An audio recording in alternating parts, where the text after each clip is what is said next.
एक समय की बात है। सोनाली अपनी तीनों बेटियों शीतल, रानी और शविता के साथ रहती थी। उसके पिता की मृत्यु के बाद सोनाली अपनी तीनों बच्चियों का पालन पोषण कर रही थी। उन तीनों में सबसे बड़ी शीतल थी और सोनाली के काम पर जाने पर वही घर का और अपनी छोटी बहनों का ध्यान रखती थी। ऐसे ही एक दिन शविता और रानी पार्क में खेल रही होती है कि तभी वहाँ पर टीना और रीना आ जाती है। तुम जानती हो, कुछ दिनों बाद इन दोनों जुड़वा बहनों का बर्थडे है, लेकिन अभी तक इनके लिए नए कपड़े नहीं आए और ना ही कभी आएंगे, क्योंकि ये लोग कभी अपना बर्थडे मना ही नहीं पाए। बिल्कुल सही कह रही हो तुम। मैंने तो ये तक सुना है कि इनके बर्थडे पर तो केक भी नहीं आता।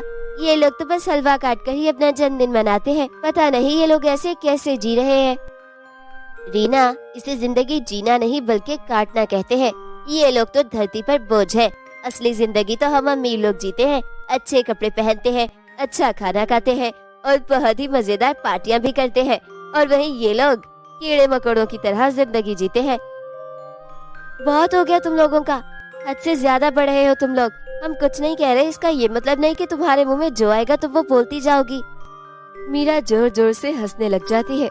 ये सब सुनकर श्वेता और रानी को बहुत तेज गुस्सा आता है, इसलिए वो टीना और रीना की पिटाई कर देती है और फिर भागकर घर आ जाती है और घर आकर सारी बात शीतल को बताती है।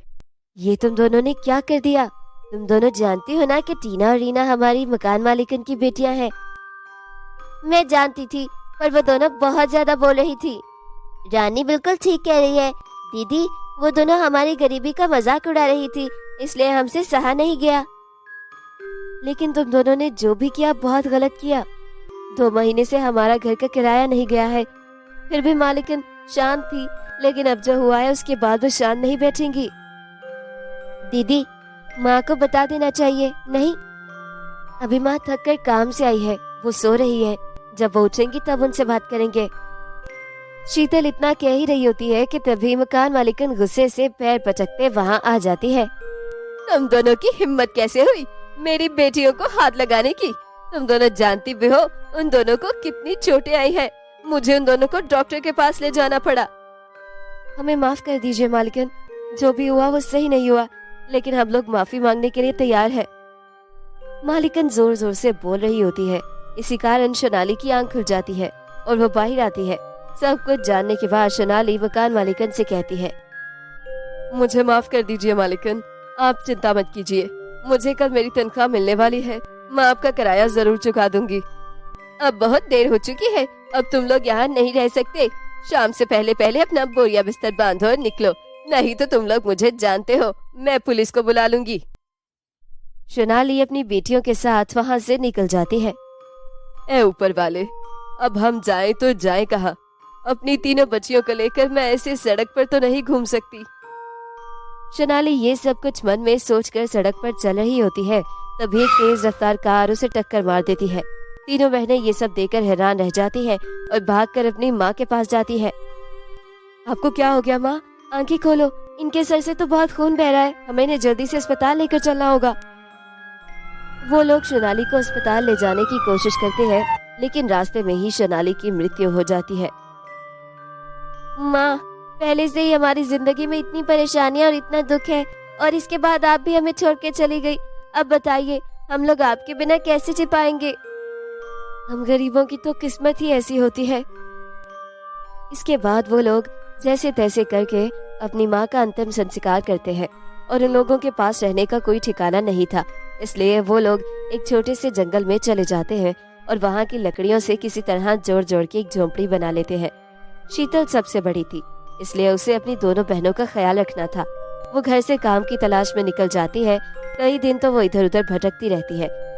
फिर एक दिन उसे एक बड़ी सी कपड़े की दुकान पर साफ सफाई का काम मिल जाता है और वो वहीं काम करने लग जाती है। शीतल बहुत ही लगन से काम करती है और उसका काम देखकर उसकी मालिकन राखी बहुत खुश होती है। सच में शीतल, तुम्हारा काम बहुत ही अच्छा है।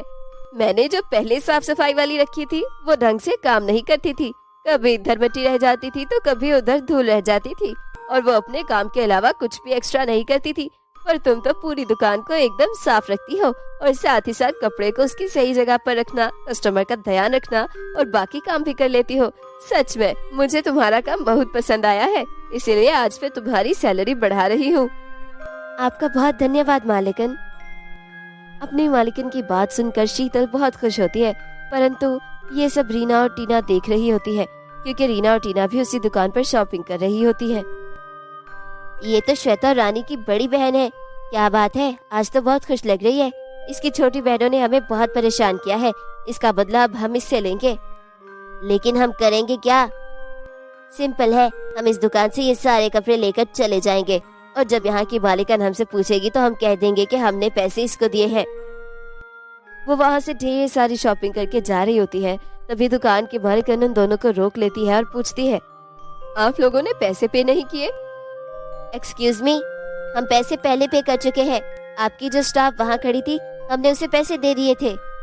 अच्छा, मैंने ध्यान नहीं दिया। कोई बात नहीं, अभी तो वो जा चुकी है, कल मैं उसे पैसे ले लूंगी। आपका यहाँ आने का बहुत शुक्रिया। फिर दोनों बहनें वहाँ से हंसती हुई निकल जाती है।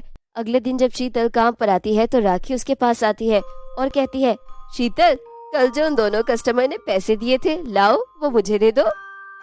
पैसे? कौन से पैसे? मालिकन, मुझे तो किसी ने कोई पैसे नहीं दिए। झूठ बोलना बंद करो शीतल, कोई भी कस्टमर हमसे झूठ नहीं बोलता और वो दोनों तो हमारे परमानेंट कस्टमर हैं और वो बहुत ज्यादा अमीर भी है, इसलिए वो झूठ नहीं बोलेंगी। जल्दी बताओ मेरे पैसे कहाँ हैं? राखी सवाल पर सवाल करती रहती है, पर शीतल के पास कोई जवाब नहीं होता। फिर राखी गुस्से से कहती है, ठीक है, अब बहुत हो गया, मैं बहुत सुन चुकी हूँ तुम्हारी झूठ।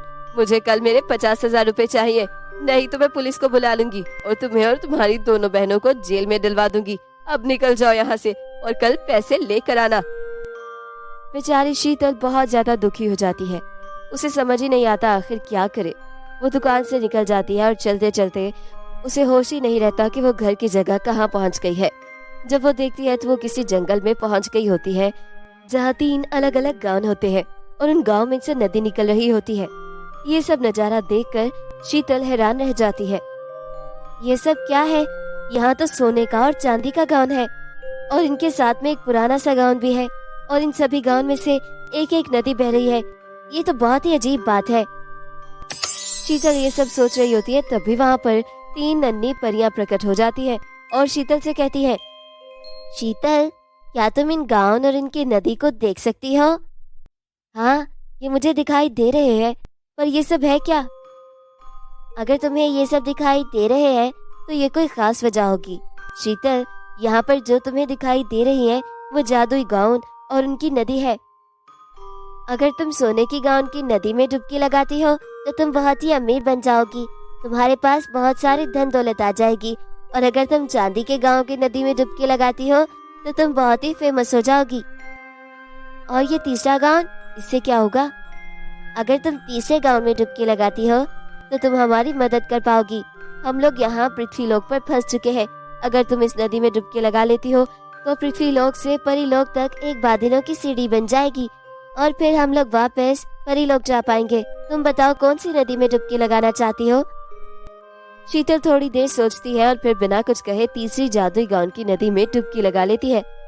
तुम्हारा बहुत बहुत धन्यवाद शीतल, और अब हम लोग अपने अपने घर जा पाएंगे। तुमने हमारी मदद की, इसलिए अब हम भी तुम्हारी मदद करना चाहते हैं। अब तुम ये तीनों गाउन रख सकती हो। ये तीनों गाउन तुम्हें वो सब कुछ देंगे जिसकी तुम्हें जरूरत है।